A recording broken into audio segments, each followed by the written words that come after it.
Good afternoon, everyone. Welcome to the noon briefing. I have a few notes for you to start with. Let's start with the Secretary General.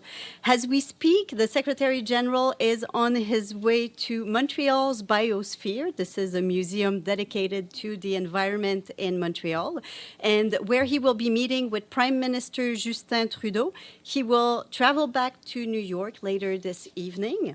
A short while ago, the Secretary General spoke to your colleagues in Montreal on the sidelines of COP15, and he reiterated the urgent need to address biodiversity. He called on member states and the private sector to move effectively and to focus on the future of humanity's relationship with nature. Ecosystems have become playthings of profit, the Secretary General said, and human activities are laying waste to once thriving forests, jungles, farmland, oceans, rivers, seas, and lakes. Humanity's war on nature, he said, is ultimately a war on ourselves. He added that climate action and the protection of biodiversity are two sides of the same coin. In response to questions, he noted the linkages between climate change and the loss of biodiversity and stressed the need to deal with both. Earlier in the day, the Secretary General met with a number of other constituencies, including local and indigenous populations, women's groups, and youth groups, among others. He listened to their concerns regarding the loss of biodiversity and related issues, especially human rights. And this morning at the Security Council, the special representative of the Secretary General for Sudan and the head of our UN Integrated Transition Assistance Mission in Sudan, better known as UNITAMS, Volker Perthes, briefed the Council. He said that the dynamics in the country over the past couple of weeks, including the signing of the Political Framework Agreement, are a sign that Sudan may find a way out of the crisis and embark on a more sustainable transitional phase. However, he also warned that the situation remains precarious, with thousands having been displaced by violence this year and many having suffered the impacts of floods and inflation. He called on Council members and the international community to support Sudan in a successful and peaceful transition that is Sudanese-owned and Sudanese-led. And then moving south to Sudan's neighbor, South Sudan, the humanitarian coordinator ad interim there, and I will try to pronounce his name as best as I can, Peter van der O'Raert, strongly condemned today the ongoing violence in Upper Nile State, which has displaced more than 9,000 people. According to local responders, at least 75% of the newly displaced are women and children. There are also reports of a significant number of people crossing into Sudan, while others are hiding in swamps. More than 2,300 people have arrived at the Malakal Protection of Civilians site since the start of the crisis. This surge of new arrivals puts additional pressure on the already limited capacity of our partners to provide services to support them. We and our humanitarian partners are working to provide critical supplies such as food, access to water, sanitation, hygiene, and healthcare facilities. However, the ongoing insecurity is hampering our ability to deliver assistance to thousands of people. Some assessment missions have had to be put on hold, and in some areas, violence has resulted in the relocation of humanitarian workers, the looting of humanitarian facilities, and supplies. The UN Refugee Agency, along with its partners, said that it has scaled up its response, even though there is a severe funding shortfall. By the end of November, just 46% of the 214.8 million needed this year had been received. And now, moving elsewhere in Africa, we have an update from the Central African Republic, where our peacekeeping mission, MINUSCA, is calling for a renewed social contract between the government and its citizens, as well as within societies, to rebuild trust and adopt a common, comprehensive vision on human rights. At its weekly press conference, the UN mission welcomed the first verdict of the Special Criminal Court and the abolishment of the death penalty earlier this year. The mission also released the figures for the year 2022 up until the end of November, which document a little bit over 1,000 violations and human rights violations and abuses across the country. These violations impacted 2,666 victims, including at least 262 women and 540 children. Over 500 violations were attributed to state actors, and armed groups were responsible for 521 abuses. The UN mission also said that it has increased joint patrols with the international security forces of the country, and this led to a 37% decrease in crime in the capital of the country, Bangui. MINUSCA also added that they are readjusting their military posture to better address the threat of armed groups and to protect civilians, with over 2,000 patrols this week, including 5 conducted jointly with the National Armed Forces in newly identified risk areas. And now, moving east in Myanmar, we have an update from our UN team there. The humanitarian community welcomes the recently announced informal ceasefire agreement between the Arakan Army and the Myanmar Armed Forces. However, concerns are growing that ongoing armed clashes, tight security, access restrictions, and threats against aid workers are putting lives at risk and hampering humanitarian operations in other parts of the country. Humanitarians reiterate that the Secretary General's call on the parties to the conflict to end the fighting and to ensure safe and unhindered humanitarian access to people in need. Aid workers are also deeply concerned about the potential impacts of the recently passed NGO registration law on the delivery of life-saving humanitarian assistance by partners. The humanitarian response plan for this year remains severely underfunded, with only 28% of the requirements received as of December 5th, leaving a gap of $593 million as the year almost reaches its end. And now I have an appointment for you. We have a new resident coordinator to announce. So our colleague in the UN Development Coordination Office tell us that Richard Howard of the United States takes up his post in Papua New Guinea today. Mr. Howard was appointed, as usual, by the Secretary General and confirmed by the host government. And as you know, resident coordinators are leading our UN team's work on the ground to rescue the Sustainable Development Goals, supporting authorities to tackle development emergencies. They are the Secretary General's representative for development at the country level. And we have, as usual, a full biography of Mr. Howard on the UN Development Coordination Office website. And an international day. Not yet, we're getting there. I can see that. Today is international. What is today? Anybody knows? We have so many. You're right. Every day is. Yes. Today is International Civil Aviation Day, which aims to help generate and reinforce worldwide awareness of the importance of international civil aviation to the social and economic development of states.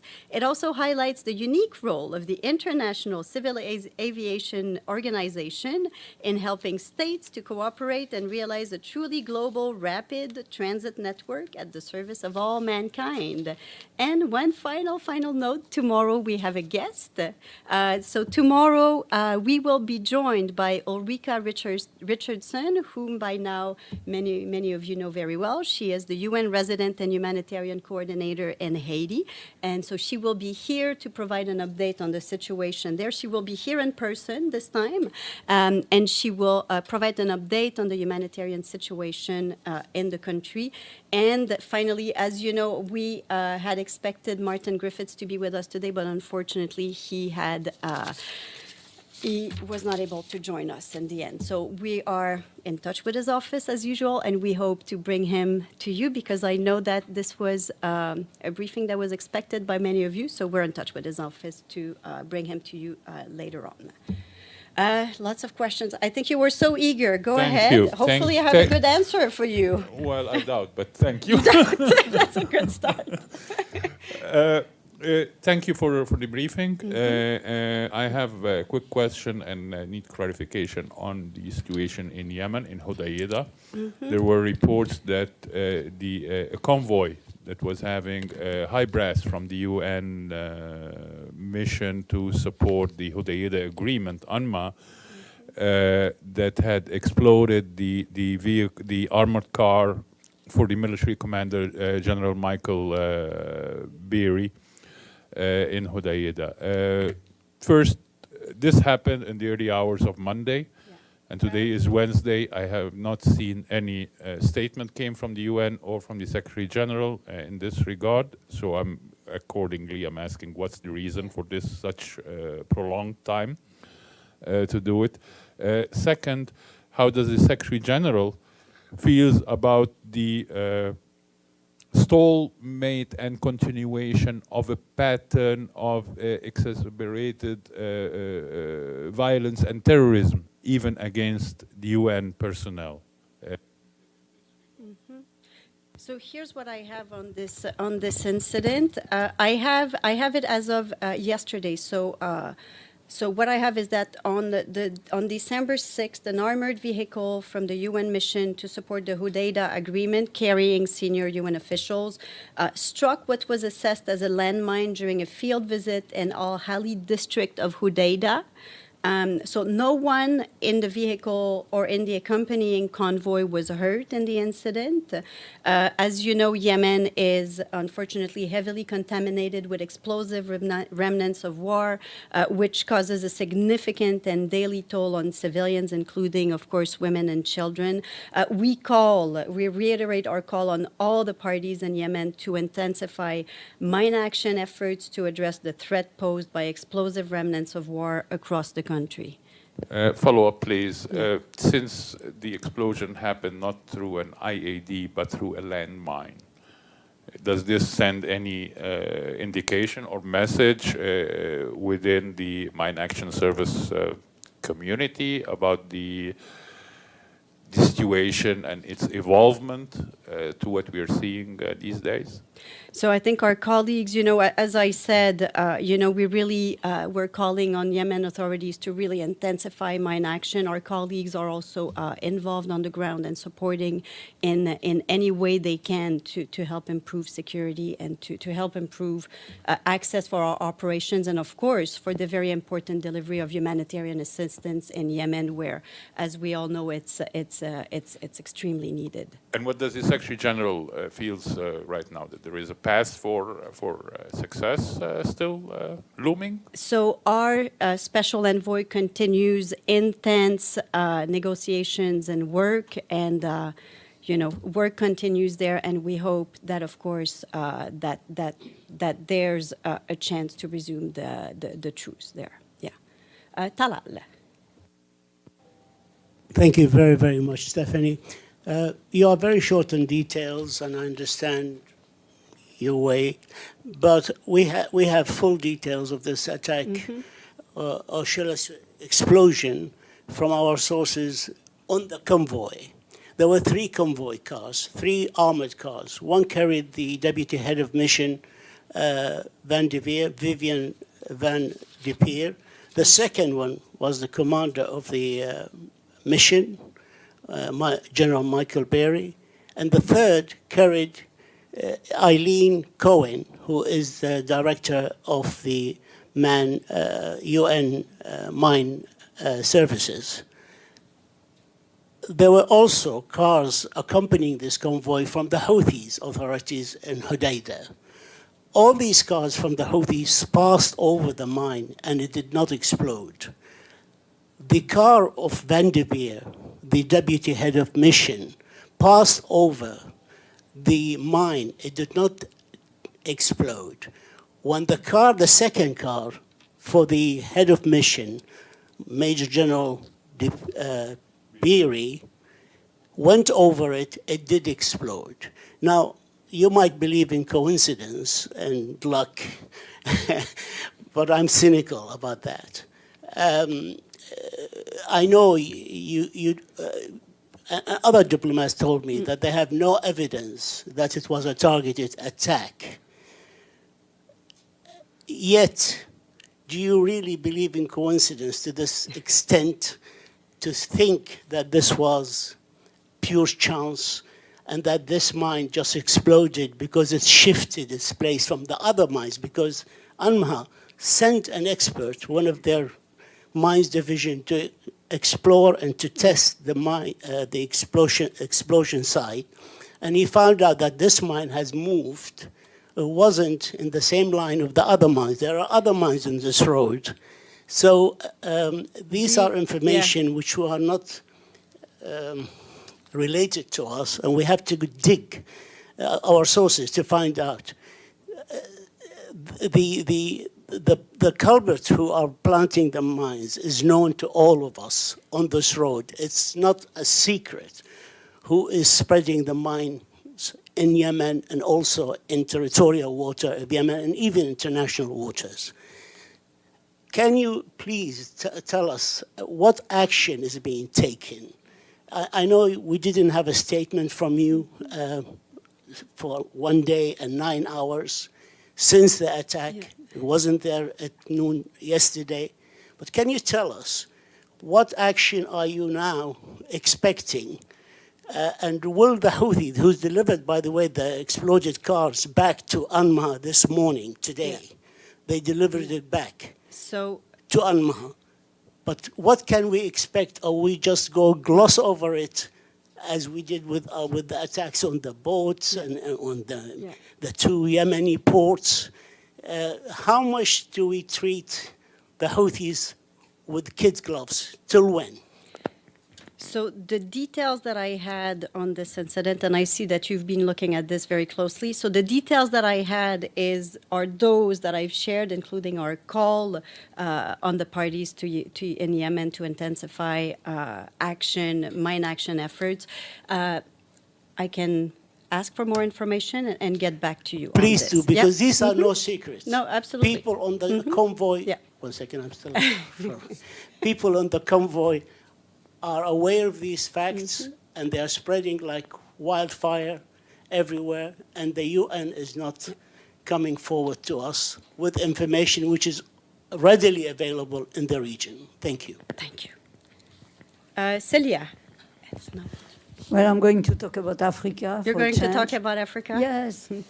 After the Central African Republic, after Mali, it's now Burkina Faso that has asked the Wagner forces to come and replace the French forces.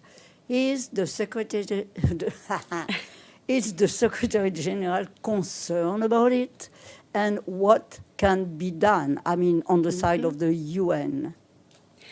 And I have another question for the FAN. Just the Secretary General has been traveling a lot lately. Does he has a lot of miles? What does he do with it? Could he share it with us? For the fun. For the fun. Let me start. He flies commercial. Yes, we do not have private planes. Yeah. But it does cost money, a lot of money. Let me start. Let me start with Burkina Faso, where I don't have a specific comment on Wagner Group being invited there, but I think as you've heard the Secretary General say on so many occasions, it's important the return to constitutional order, having support to ensure security, to ensure the delivery of humanitarian assistance, as well as promoting development in the country are 3 essential aspects of our work there. Yeah, but even if he did it at several occasions, what is he doing now? Because the situation there our colleagues are very much engaged. We have the office in the region. We have the colleagues who are on the ground engaged on continuing the delivery of humanitarian assistance. I think just a few weeks ago, you will recall that even Martin Griffiths went to Burkina Faso to assess the needs, to see by himself the magnitude of the needs there. So humanitarian assistance continue, political engagement continues, of course, in coordination with ECOWAS to ensure that there's a return to constitutional order. So this is really what we're focused on there. And on air miles, I don't have a specific answer for you on this, Celia. I don't know. Edie. Thank you very much, Stephanie. Does the Secretary General have any comment on the Taliban's first execution of an Afghan since they took power? Yeah. Yeah. Oh, and I see that my answer was not included in the book. Apologies, let me just grab it here. Sorry. I'm sure he's concerned. Yes. As always. But it's true. No, it's true. Come on. It's, no, that, I mean, He's concerned. yeah. So no, but this is a very serious matter. So we are obviously expressing our deep concern about the public execution carried out today in Afghanistan. And so, as usual, our position remains. Our position has never changed. The United Nations is against the death penalty, and it's a position that the death penalty cannot be reconciled with full respect of the right to life. And so we call for a moratorium, for a return to the moratorium on the death penalty in the country. Yes, go ahead.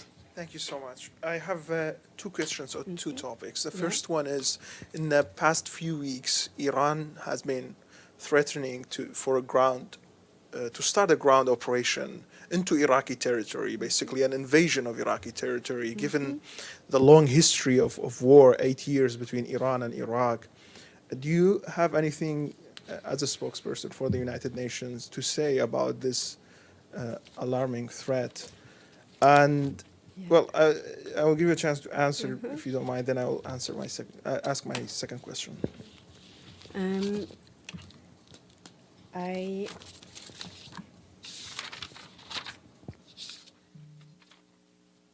So I think, on Iraq, we believe that the territorial integrity of Iraq must be fully respected.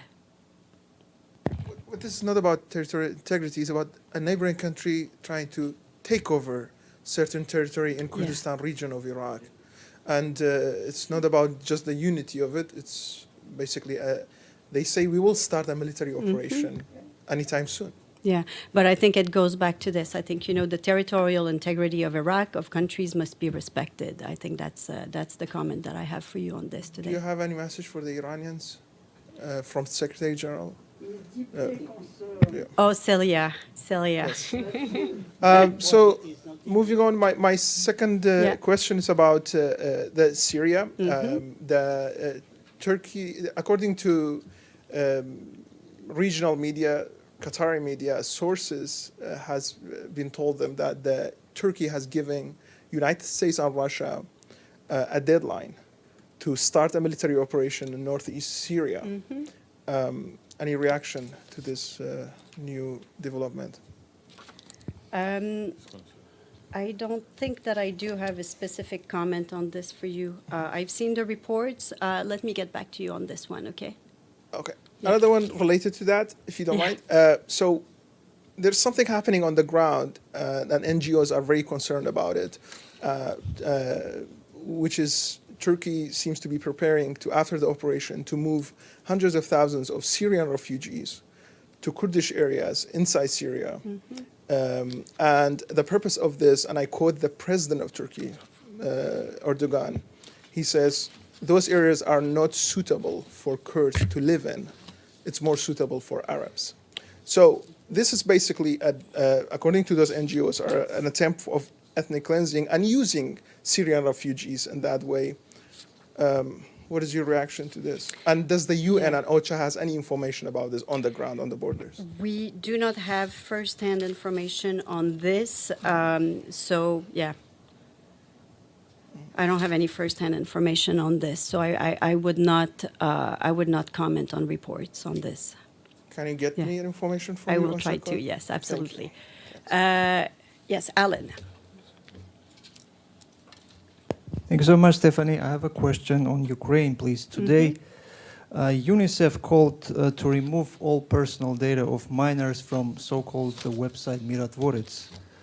There are approximately more than 300 minors disclosed, personal data disclosed on this website. So UNICEF called to remove their data from this website. My question is, is the SG going in his further contacts with the Ukrainian leadership, probably President Zelensky, to address him the same appeal? Thank you. You know, Alan, I haven't seen this report about UNICEF. Let me reach out to UNICEF colleagues to see what is going on there, and we can get back to you on this. Yes, go ahead. Thank you. Do you have any comment on the latest developments in Peru? Today, the president announced he's dissolving the Congress and establishing an emergency government.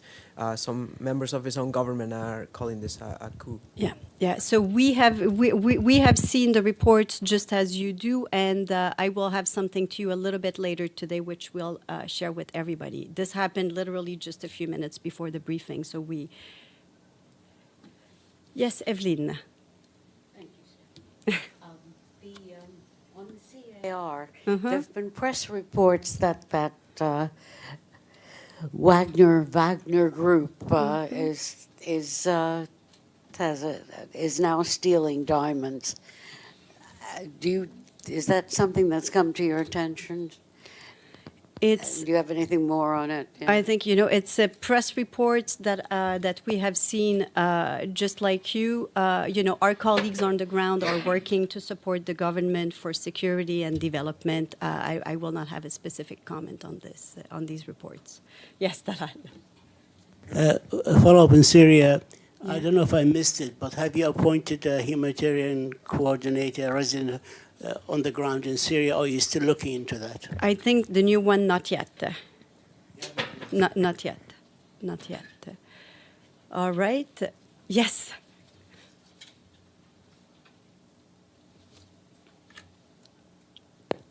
Thank you, Steph.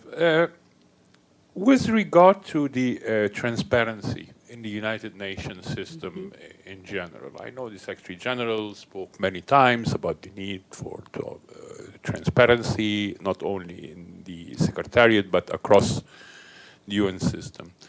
Does the World Bank and the IMF adhere to this transparency clause or not? I know it's a long shot question. It is a long shot, and I do not speak for the World Bank or the IMF. I think I'm speaking generally. They are under the system. They are under the umbrella. They're separate from us. Okay. Yeah. Then I'm bad. Yeah. All right. On this, I think, Paulina, I will give you the podium, and thank you very much, everybody.